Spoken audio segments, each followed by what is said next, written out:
अवशोषण कर लेती है, अर्थात यानी जितना आवश्यक होता है उतना ही पृथ्वी पर पहुंचने देती है, इसके अलावा पृथ्वी पर नहीं पहुंचने देती है। उनको क्या कर लेती है? अडॉप्ट, ग्रहण कर लेती है, अवशोषण कर लेती है।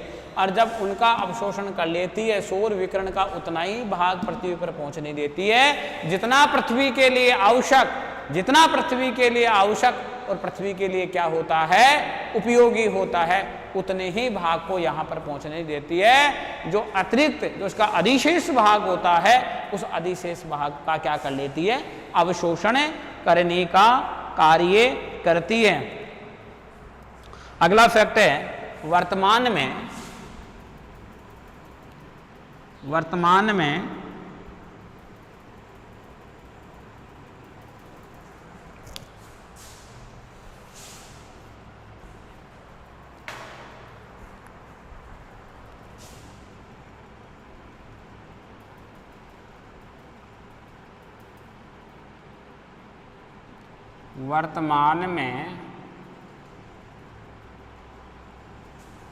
हैलोजन गैसों के, यानी वर्तमान में, कब? मैं इस समय रिसेंट की बात कर रहा हूं कि वर्तमान में हैलोजन गैसों के अत्यधिक उत्सर्जन, हैलोजन गैसों के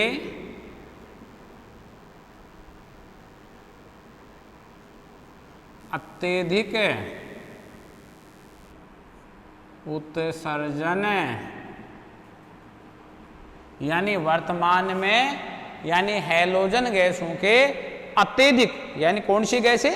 हैलोजन गैसें अत्यधिक उत्सर्जन के कारण, यानी ओजोन परत, कौन सी परत?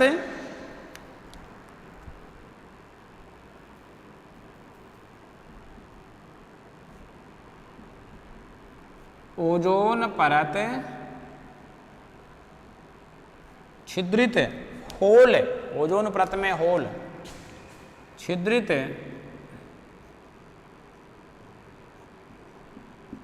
ओजोन परत क्या हो रही है? ओजोन परत क्या हो रही है? छिद्रित हो रही है, जिसका ऋणात्मक प्रभाव नजर आ रहा है, जिसका ऋणात्मक, जिसका ऋणात्मक प्रभाव नजर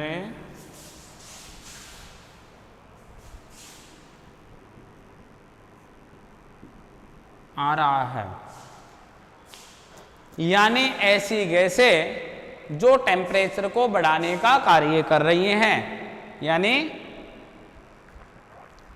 ऐसी गैसें जो टेम्परेचर को बढ़ाने का कार्य कर रही हैं। मैं उन गैसों की आपसे बात कर रहा हूं कि ऐसी गैसें जो किसको बढ़ा रही हैं? जो तापमान को बढ़ाने का कार्य कर रही हैं।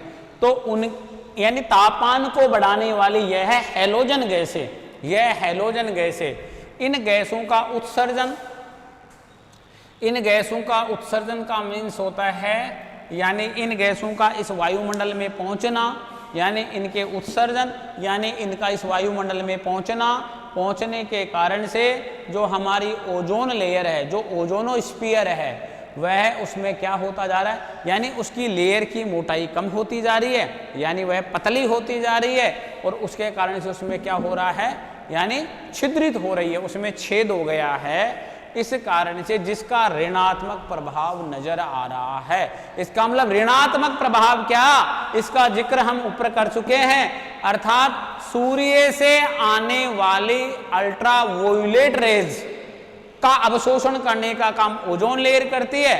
तो जो हैलोजन गैसों का जो उत्सर्जन हुआ है, हैलोजन गैसों के उत्सर्जन के कारण से मैं आपसे बात करूं, जिन हैलोजन गैसों का उत्सर्जन हुआ है, उन गैसों के उत्सर्जन के कारण से यानी इसकी मोटाई कम हुई, इस लेयर की मोटाई कम हुई, और मोटाई कम हो जाने के कारण से क्या हुआ? यानी मैं आपसे मुख्य रूप से बात करूं, जैसे ही मोटाई कम हुई तो उसके कारण से पतली हो गई, इसमें होल हो गया, तो सूर्य से आने वाली जो अल्ट्रा वायलेट रेज हैं अब वो डायरेक्ट कहाँ तक पहुंच रही है, पृथ्वी तक पहुंच रही है, जिसका इस पृथ्वी पर रहने वाले विभिन्न प्रकार के पादप जगत और प्राणी जगत पर क्या, जिसका ऋणात्मक प्रभाव दृष्टिगोचर हो रहा है, ऋणात्मक प्रभाव क्या हो रहा है, नजर आ रहा है। एक ब्रिटिश वैज्ञानिक है डॉक्टर जॉय फोरमैन, एक ब्रिटिश वैज्ञानिक,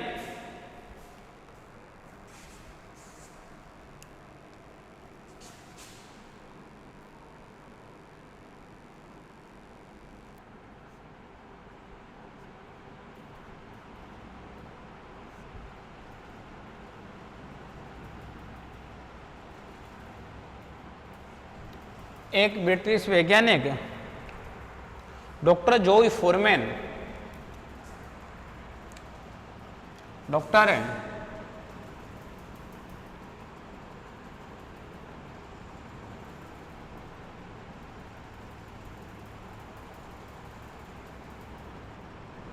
एक ब्रिटिश वैज्ञानिक जिसका नाम क्या है, डॉक्टर जॉय फोरमैन ने सर्वप्रथम बताया कि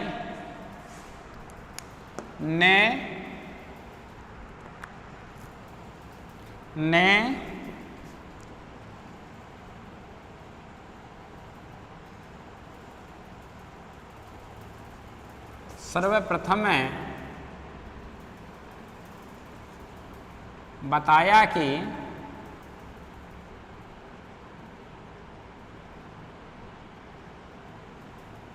अंटार्कटिका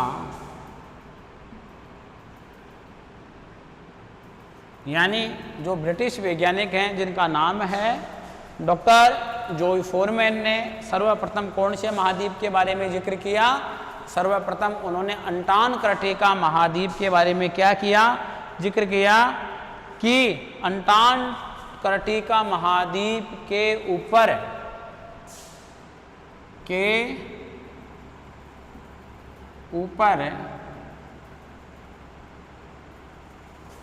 ओजोन परत में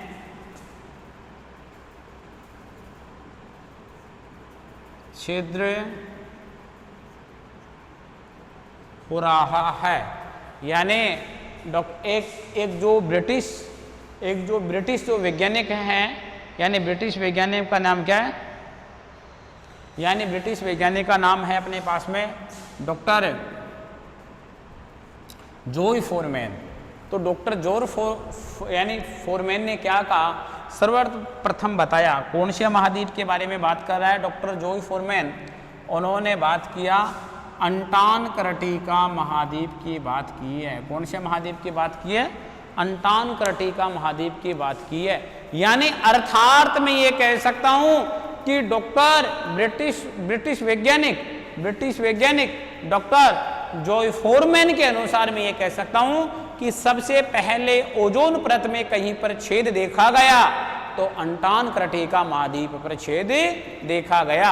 अर्थात मैं ये कह सकता हूं कि एक ब्रिटिश वैज्ञानिक डॉक्टर जॉय फोरमैन के अनुसार कि सबसे पहले जो छिद्र देखा गया है कौन सी लेयर में, जो ओजोनोस्फीयर है, जो ओजोन परत है, उसमें यदि छिद्र देखा गया है तो सर्वप्रथम कौन से महाद्वीप पर, अंटार्कटिका महाद्वीप पर सर्वप्रथम क्या देखा गया है, सर्वप्रथम छिद्र देखा गया है। ये बात कौन कह रहे हैं, ये एक ब्रिटिश मौसम वैज्ञानिक यानी एक वैज्ञानिक हैं जिनका नाम है डॉक्टर जॉय फोरमैन। कौन कह रहे हैं, doctor Joy foreman.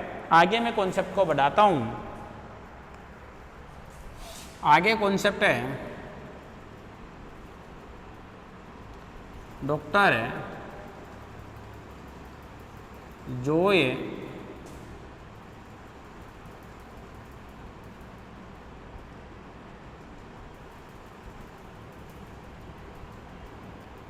Foreman, doctor Joy foreman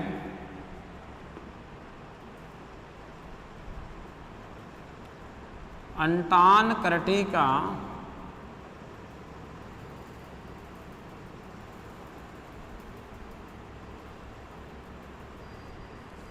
वैज्ञानिक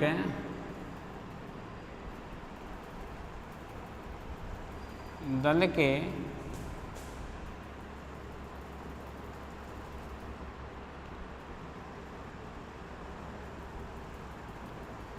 दल के क्या थे? मुखिया थे। यानी डॉक्टर जॉय फोरमैन, यानी अंटार्कटिका का जो एक वैज्ञानिकों का दल जो अंटार्कटिका गया था, यानी उसके ये क्या थे? उसके ये मुखिया थे, जिन्होंने, यानी किन्होंने? डॉक्टर जॉय फोरमैन ने, जिन्होंने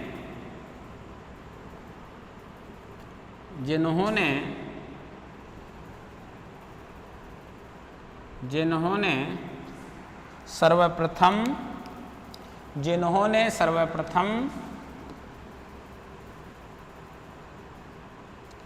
1980 में अपना शोध पत्र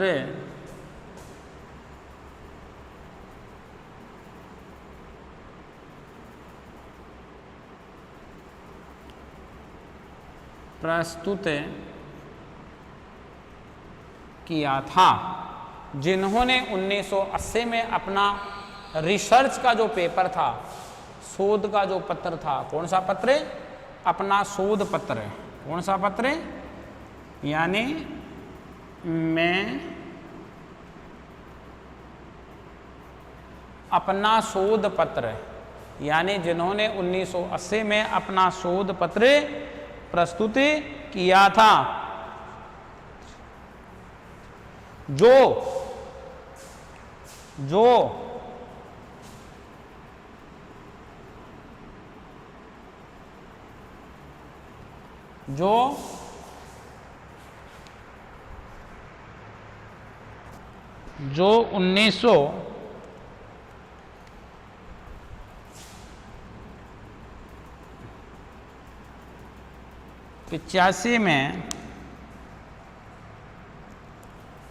1985 में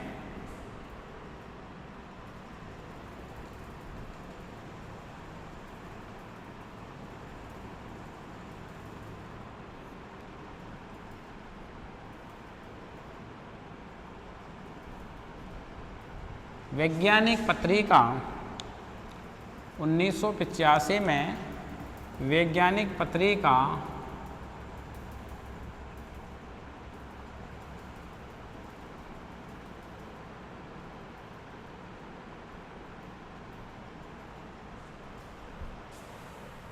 जो 1985 में वैज्ञानिक पत्रिका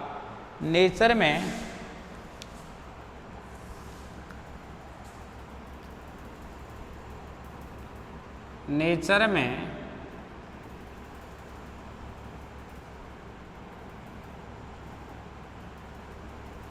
प्रकाशित हुआ। ठीक है ना? किसमें प्रकाशित हुआ? पत्रिका का नाम क्या है? नेचर। ध्यान रखना भाई, महत्वपूर्ण है ये फैक्ट महत्वपूर्णों में शामिल है। मैं आपसे बात करूं तो बात यह है हमारे पास में आती है सामने कि जिसकी हम आपसे बात कर रहे हैं कि डॉक्टर जॉय फोरमैन अंटार्कटिका, ठीक है ना, अंटार्कटिका वैज्ञानिक दल के क्या थे? यह वैज्ञानिक दल के मुखिया थे। जो दल कहाँ पर गया था? अंटार्कटिका गया था। जो दल अंटार्कटिका महाद्वीप गया था, उस दल के मुखिया कौन थे? उस दल के मुखिया थे डॉक्टर जॉय फोरमैन। कौन थे? डॉक्टर जॉय फोरमैन थे। ये इस दल के क्या थे? यह इस दल के मुखिया थे। जो दल कहाँ गया था? जो दल अंटार्कटिका में गया था, जिन्होंने सर्वप्रथम, इन्होंने डॉक्टर जॉय फोरमैन ने, जिन्होंने सर्वप्रथम 1980 में अपना शोध पत्र प्रस्तुत किया था। जिन्होंने 1980 में यानी क्या प्रस्तुत किया था? अपना शोध पत्र प्रस्तुत किया था। कौन सा पत्र प्रस्तुत किया था? अपना शोध पत्र प्रस्तुत किया था। जिन्होंने 1980 में अपना शोध पत्र प्रस्तुत किया था, जो 1985 में यानी 1980 में तो शोध पत्र प्रस्तुत कर दिया, और मैं बात कर रहा हूं आपसे कब की, मैं आपसे बात कर रहा हूं 1985 की। तो 1985 में एक वैज्ञानिक पत्रिका थी, उस वैज्ञानिक पत्रिका का नाम था नेचर। उस नेचर में क्या हुआ था, उस नेचर में यह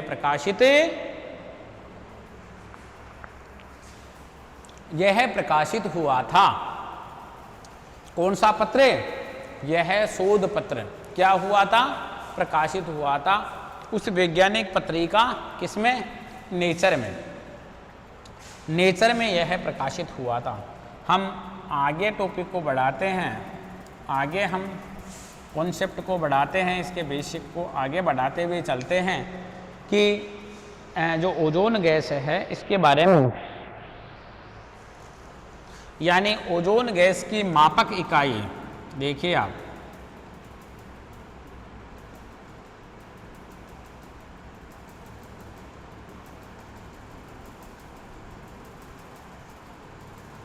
ओजोन गैस की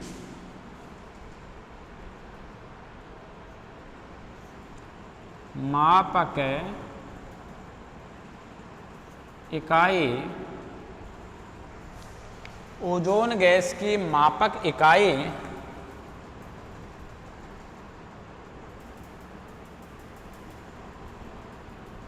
क्या है, मापक इकाई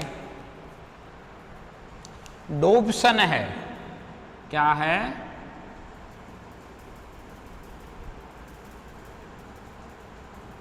मापक इकाई क्या है, डोप्सन है।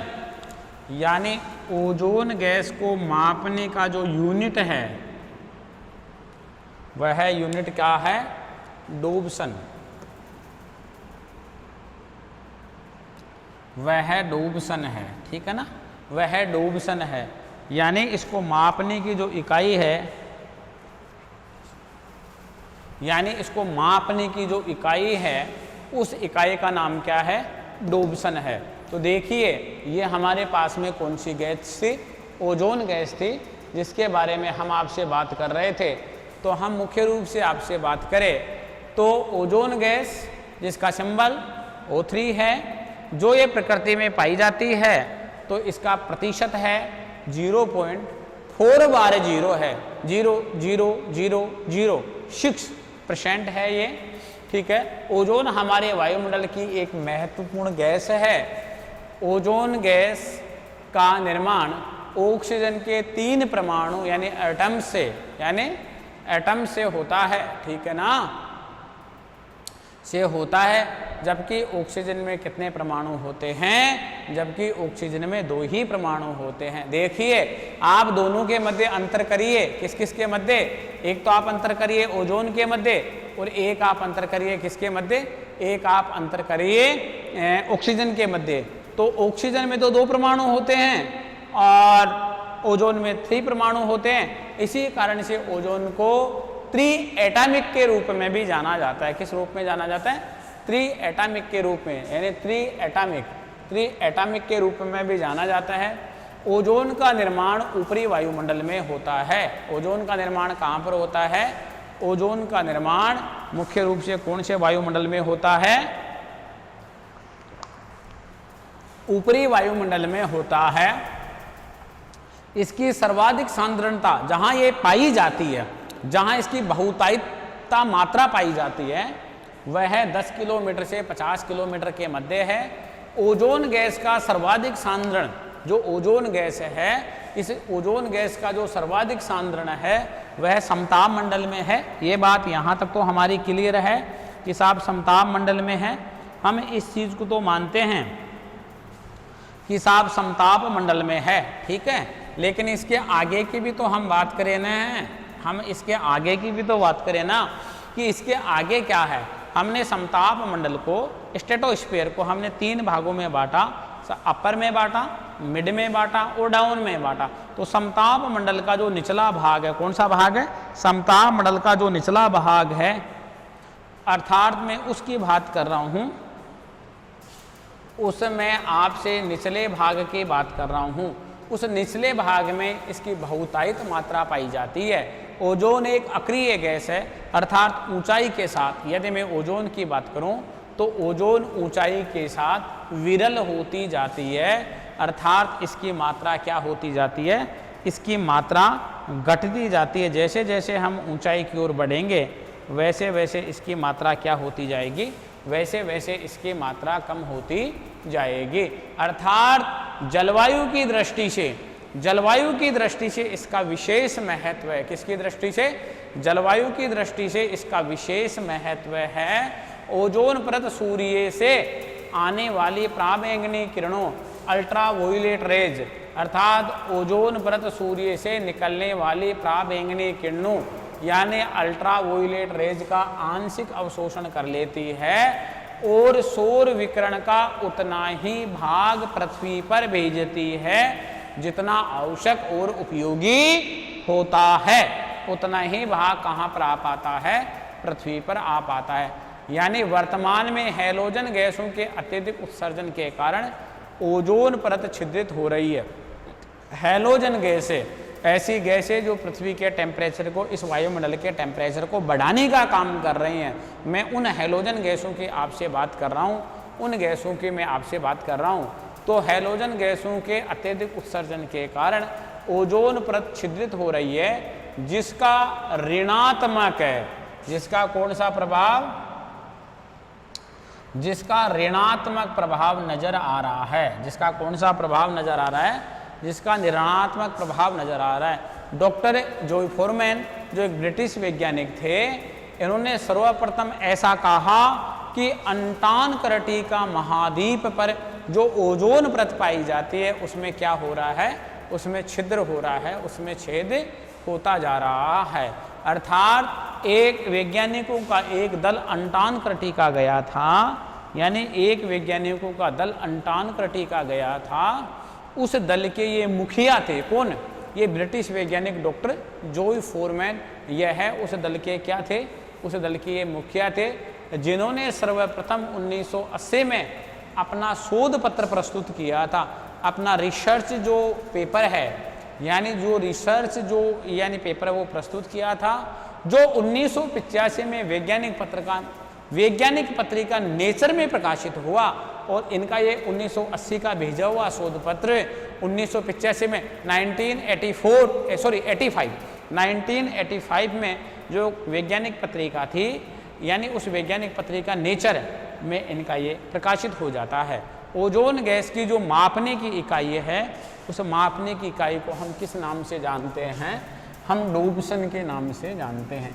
किस नाम से जानते हैं? हम उस इकाई को डोप्सन के नाम से जानते हैं। अर्थात वह इकाई कौन सी है? उस इकाई को हम डोप्सन कहते हैं। तो आज हमने जो आपसे बात की वह ओजोन गैस के कौन से क्रम की बात की? आपसे हमने ओजोन गैस के 5वें क्रम की आपसे बात की है कि जो हमारे पास में जो 5वां क्रम आया है उस क्रम की हम आपसे बात कर रहे हैं। आगे हम जिस क्रम की आपसे बात करेंगे वह क्रम जो हमारे पास में आएगा वह क्रम है 6वां क्रम, जिसको हम एरोसोल, जो आपका ठोस जो कण के रूप में जो पदार्थ इस वायुमंडल में पाए जाते हैं। वायुमंडल में क्या? इस वायुमंडल में पाए जाते हैं। तो हमारे पास में क्रम कौन सा आ रहा है? हमारे पास में क्रम आ रहा है 6ठे क्रम की हम आपसे बात कर रहे हैं। तो देखिए हमारे पास में 6 क्रम आया। इस 6 क्रम की यदि हम आपसे बात करते हैं, जो हमारा जो यानी 6ठा क्रम है, मैं इस क्रम से आपसे बात कर, ठोस पदार्थ व धूल कण, मैं बात करूं आपसे ठोस पदार्थ व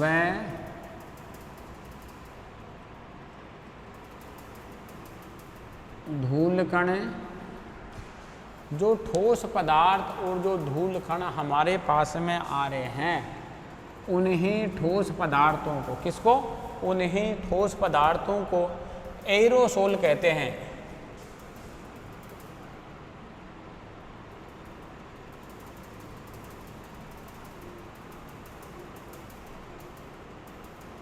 यानी हम उनको क्या कहते हैं, एरोसोल्स कहते हैं, यानी वो एरोसोल कहलाते हैं।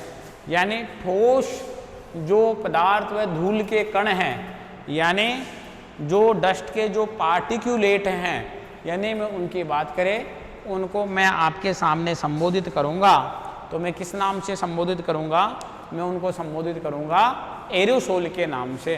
अर्थात वो छोटे छोटे कण कहाँ पाए जाते हैं, यानी हम इनकी बात करें आपसे, हिमकण, समुद्री नमक के कण, सूक्ष्म मिट्टी के कण, यानी आदि जो अपने पास में। सबसे पहले अपन परिभाषा की बात कर लेते हैं। वायुमंडल में वायुमंडल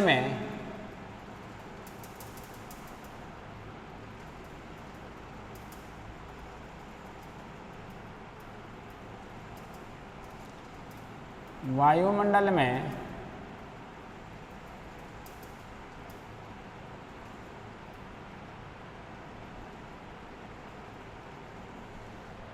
निलंबित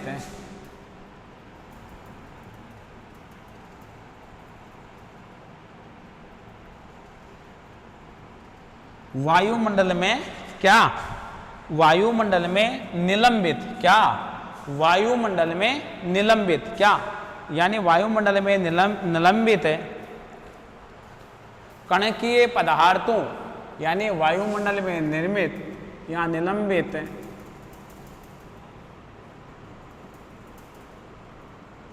कणकीय पदार्थों, अर्थात वायुमंडल में निलंबित कणकीय पदार्थों तथा तरल बूंदों को सम्मिलित रूप से तथा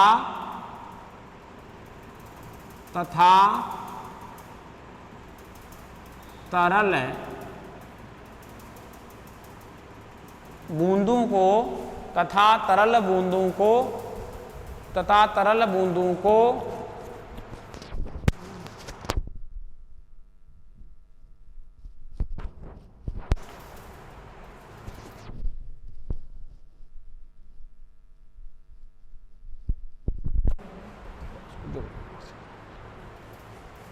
वायुमंडल में निलंबित कणकीय पदार्थों तथा तरल बूंदों को, कौन सी बूंदों को, तथा तरल बूंदों को सम्मिलित रूप से तथा तरल बूंदों को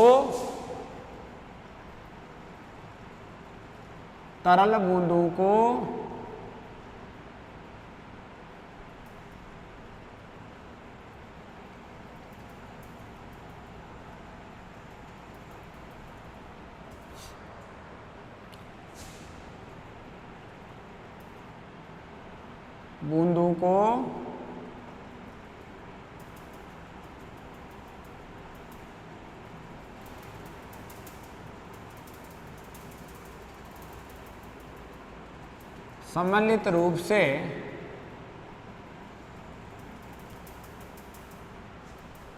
तरल बूंदों को सम्मिलित रूप से, कौन से रूप से, सम्मिलित रूप से, कौन सी बूंदे, तरल बूंदों को सम्मिलित रूप से एरोसोल्स कहते हैं।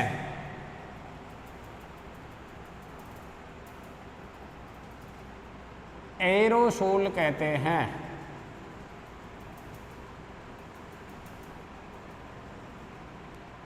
क्या कहते हैं, एरोसोल कहते हैं। कौन से रूप से, सम्मिलित रूप से हम, यानी कौन सी बूंदे, यानी एक तो निलंबित, लिपटा हुआ, निलंबित का मतलब होता है लिपटा हुआ, अर्थात वायुमंडल में निलंबित। एक तो मैं आपसे बात कर रहा हूं निलंबित की, देखिए आप,